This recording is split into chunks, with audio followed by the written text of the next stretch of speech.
নমস্কার বন্ধুরা, দেখুন আমাদের গাছের আনারস গাছেই কিন্তু একদম হলুদ হয়ে পেকে গিয়েছে। আর গাছ পাকা আনারস খাওয়ার মজাটাই আলাদা। আমি এটাকে এইভাবে ভেঙে নিচ্ছি।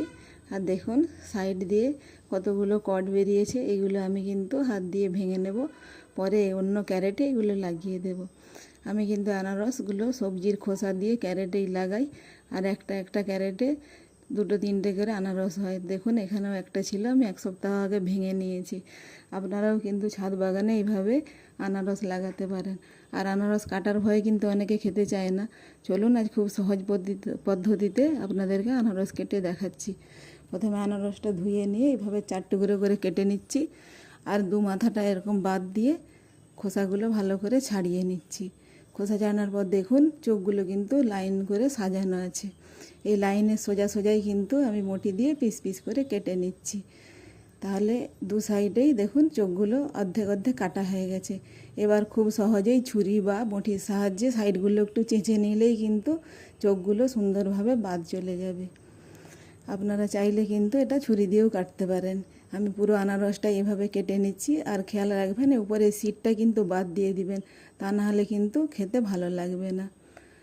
এইভাবে আমি পুরো আনারসটাই খোসা ছাড়িয়েছি। দেখুন যেমন মনে হচ্ছে কি চোখগুলো একদম সাজিয়ে রেখেছে। এইভাবে পুরোটাই আমি পিস করে কেটে নিলাম। আর চোখগুলো সাইড থেকে চেঁচে বাদ দিয়ে দেব। আনারস কিন্তু খুবই একটি উপকারী জিনিস।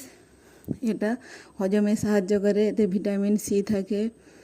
এটা ক্ষত সারাতে তাড়াতাড়ি সাহায্য করে, ওয়েট মেনটেন্স করে, আরও অনেক উপকারিতা আছে। তবে সুগার রুগীরা একটু এটা কম খাবেন।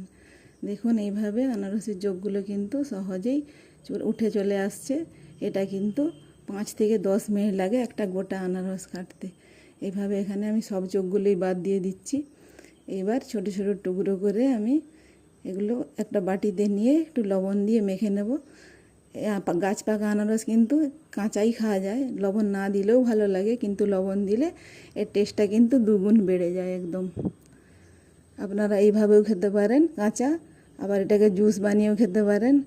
আর যদি বাচ্চা বাড়িতে থাকে তাহলে কিন্তু এটা মিক্সিতে একটু পেস্ট করে নিয়ে অল্প একটু চিনি বা মিছরি দিয়ে জ্যাম বানিয়ে রেখে দিলে ব্রেড বা আটার রুটি যে কোনো কিছুর সাথেই কিন্তু খেতে খুব পছন্দ করবে। আপনারা বাড়িতে একবার